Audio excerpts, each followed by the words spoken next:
আসসালামু আলাইকুম। আজকে শোল মাছ রান্না করব, ভুনা করব। পেঁয়াজ, কাঁচামরিচ, আদা, রসুন সব একসাথে। কাঁচামরিচও ব্লেন্ডার করে ফেলছি, একসাথেই ব্লেন্ডার করেছি সব কিছু, যে একটু তাজা রান্না করব এই জন্য। তা না হলে আগে ব্লেন্ডার করেই রাখি সবসময়। তো মাছটা আমি মাখিয়ে ফেলবো, হলুদ আর লবণ মরিচ দিয়ে মাখিয়ে রেখে দেবো, একটু ম্যারিনেট করে রেখে দেবো। আমার হাতটা আজকে কেটে গেছে মাছ কাটতে গিয়ে। যাই হোক, এখন মাছটা আমি ভাজবো। ভেজে দেন একবারে চড়িয়ে ফেলবো, তেলটা দিয়ে দিলাম। দেওয়ার পর মনে করেন মাছ দিয়ে ফেলবো। এই মাছটা আসলে অনেক ফিলে খায়, যে যেমন, অনেকে লাউ দিয়ে খায়, তারপরে মনে করেন আলু দিয়ে, নতুন আলু দিয়ে চাকচাক করে অনেকে রান্না করে।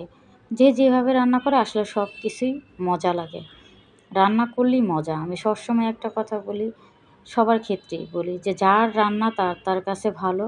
আমি যতই মজা করে রান্না করি না কেন, আপনার কাছে অতটা ভালো লাগবে না। জাস্ট আমি তেলটা দিয়ে দিলাম। বলতে পারেন এত তেল খায়, হ্যাঁ আমি একটু তেল খাই আপু ভাইয়ারা। এখন আমি দেখেন এখানে সব কিছু বাটা, মরিচ হালকা একটু দিয়েছি আবার, আর হলুদ সব একসাথে ঢেলে দিয়েছি। আদা রসুন তো দেখছেনই, আমি আগে ব্লেন্ডার করে রেখেছি। এটা কষানোর পরে আমি মাছটা দিয়ে দেব। যাই হোক, এই শোল মাছটা যে সবসময় খেতে হবে এমন না, মাঝে মধ্যে খাওয়াটা ভালো। শোল মাছ খাওয়া ভালো, খেলে উপকারও আছে। যাই হোক, অল্প মশলা দিয়ে, আমার মতো এত মশলা দিয়ে না। লবণটা দিয়ে দিলাম। আমি আবার এমনিতে একটু মশলা বেশি খাই, এই জন্য। রান্নাটা যখন রান্না করেছি, অবশ্য রোজা ছিলাম, তো তখনই মনে হয় দেখেন মশলাটা দিয়ে 1 প্লেট ভাত খেতে পারবেন, ওরকম মনে হচ্ছে। আর সেইটাই রাখলে রোজা রাখলে মনে হয় সব কিছু খেয়ে ফেলবো। যেই মশলা পানিটা ধুয়ে রেখেছি সেটা আমি দিয়ে দিলাম। আমি আবার পরে পানি দিব, এখন জাস্ট মশলাটা কষানোর জন্য।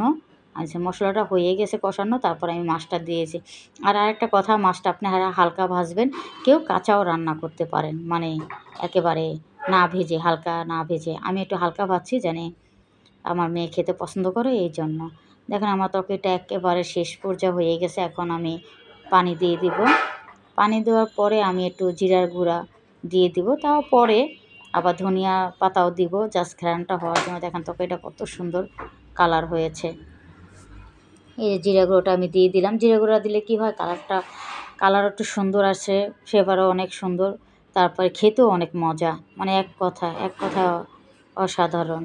আমার তরকারিটা একেবারে শেষ। ধনিয়া পাতা দিয়ে দিলেই আমি তরকারিটা এখন নামিয়ে ফেলবো। করে খাবেন ইনশাল্লাহ, আমার মনে হয় আপনাদের সবারই ভালো লাগবে। তরকারিটা দেখেন এত সুন্দর হয়েছে, গরম ভাত দিয়ে অনেক মজা লাগবে। আল্লাহ হাফিজ, ভালো থাকবেন, করে খাবেন।